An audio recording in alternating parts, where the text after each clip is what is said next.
You know what sets them apart? Yung whole JD na yun is, hindi kasi siya pabebe. Allowed ka nang mag-sleep over kay Nadine at saka ikaw ba, Nadine, okay lang sa'yo mag-sleep over kay James?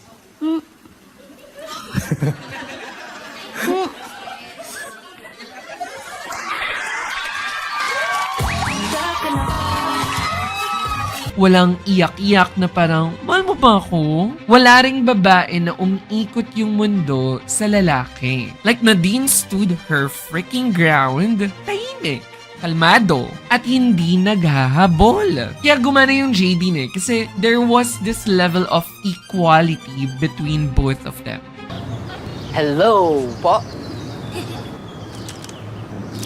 Cheesy bacon mushroom yam. Special po ngayon eh. They look like an old couple, no? Na parang they just chose each other. Ayun, alam mo yun, yung charming na yung ganun eh. And not one woman or man getting chosen. Like, nagliligawan lang talaga sila. To ask you something. I'll be going again soon. So I wanted to ask you if... Kaya feeling ko, baliw na baliw yung mga tao noon. Gets? Kasi for once, love looked healthy. Kaya nung nabuo yung fantasy na yun, like it wasn't just your regular TV love team.